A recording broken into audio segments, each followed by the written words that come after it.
Las hojas son órganos laterales que brotan del tallo o de las ramas a partir de los primordios foliares. Tienen funciones diversas y crecimiento limitado. Según se van formando a partir de la germinación de la semilla las hojas, tenemos lo que se llama la sucesión foliar y podemos distinguir 5 tipos de hojas. En primer lugar tenemos los cotiledones, que son las hojas que estaban en el embrión, dentro de la semilla, son las primeras que se forman. Luego tenemos los catáfilos, que son hojas muy diminutas, de aspecto membranáceo o de escamas, que son las que cubren las yemas, ya sean yemas foliares, florales, etc. Los nomófilos o nomófilos, hojas propiamente dichas, que son fundamentalmente las que realizan la fotosíntesis.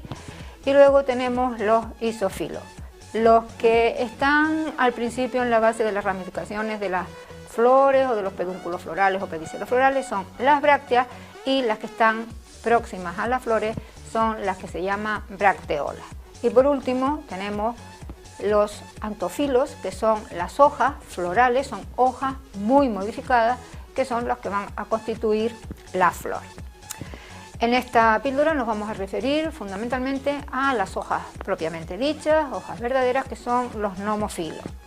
Hay plantas que carecen de hojas y por tanto reciben el nombre de plantas afilas, no tienen hoja. Se caracterizan porque son aéreas y generalmente tienen forma de lámina, consistencia herbácea, color verde y simetría dorsiventral. Y como función principal es la fotosíntesis, formación de los carbohidratos o los hidratos de carbono. También es a través de ella donde se realiza la mayor parte de la respiración de la planta, muy intensa en los estomas, y a veces pues las hay de tipo reservante, como ocurre por ejemplo en plantas suculentas.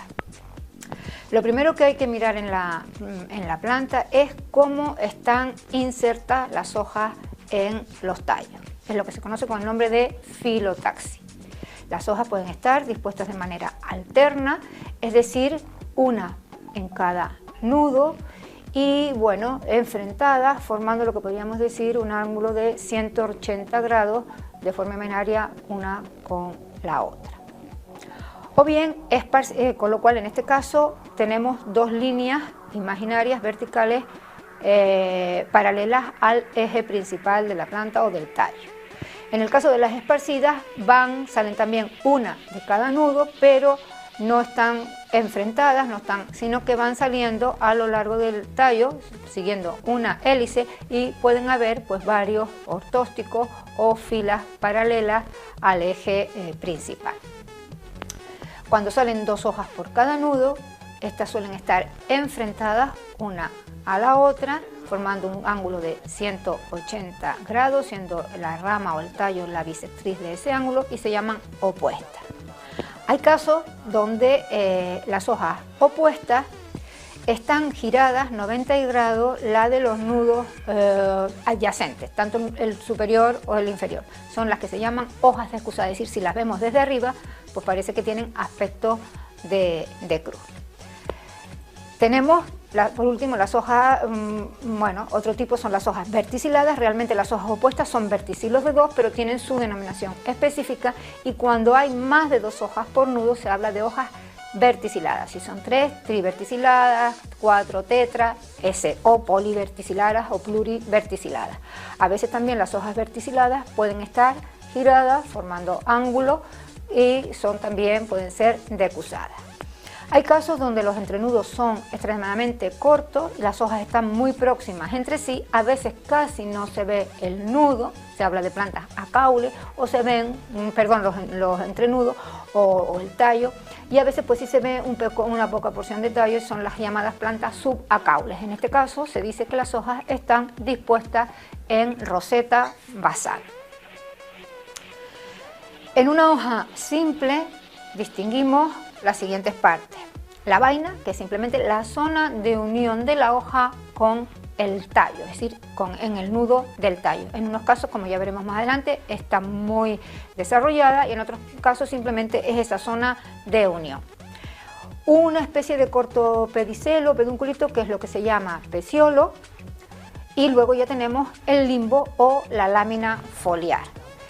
Hay hojas que carecen de peciolo y entonces se habla de hojas sentadas o sésiles. Aparte de eso, la cara superior del limbo se llama haz, la haz en femenino, y la inferior el en B.